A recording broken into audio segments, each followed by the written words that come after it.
What do you see here? That's right, a salad. Does that look like a fresh salad? Yes. How come? Because of the bright color. Human brain is well trained not only to assign colors on everything, but also having expectations about the vibrance, tone, and all the other aspects related to color. Video game industry, as all the other visual mediums, is impacted but also inspired by the unlimited color palettes and techniques to deliver a compelling result. To Yomi is one of the few exceptions that are not following this rule, but there is a reason for that. For those that don't know much about this game... Speed date. Hi, I'm To Yomi, a side-scrolling action game released in 2022, developed by Flying Wild Hog and published by Devolver Digital.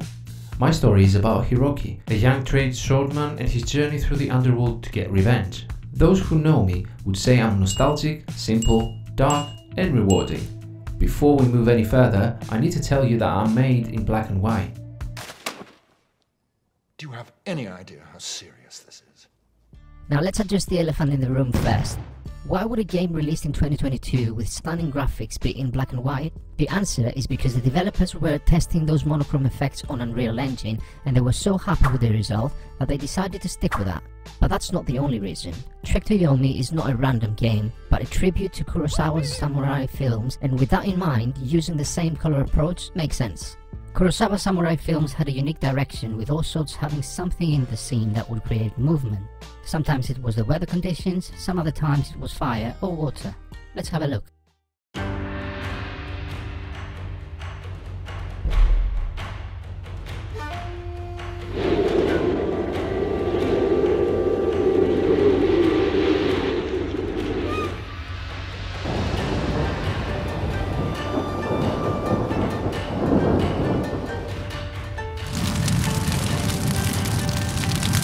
How romantic, would someone think, or how stupid, since we live in the era of colors. Some of my favorite games I played the last 2 years were designed with an emphasis on colors. Artful Escape was the music journey of a young man that throughout the entire game, players were dealing with overcolored scenes, and it worked, because that was part of the experience the player had to go through, where music and colors were complementing each other.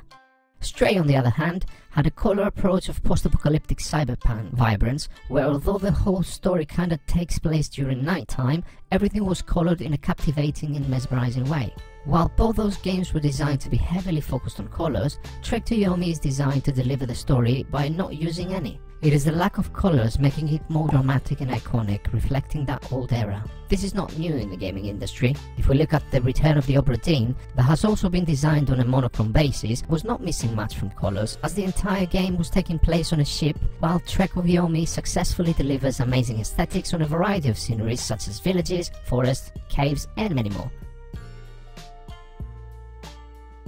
Back to the groceries example, colors are very often used in games for storytelling. Imagine you're entering an abandoned shelter and you see a bright red apple. That will instantly make the player think that there was someone there recently, or even that this person is still there.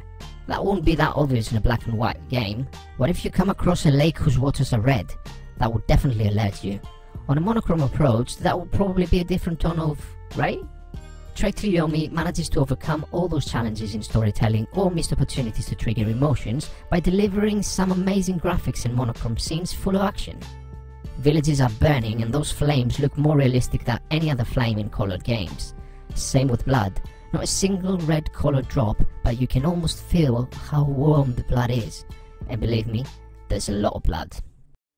Another game that made something similar was Limbo. However, the action happens in some haunted scenery, so it feels like you're looking only at characters and objects' shadows, and that automatically removes any subconscious color expectations. Ghost of Tsushima also has a Kurosawa mode. That mode not only removes the colors, but adds a film grain effect and even changes the audio to match the sound of those films. Most players admitted that although the feeling with this mode is impressive, the game is not as enjoyable as the original mode. To Yomi is far from perfect.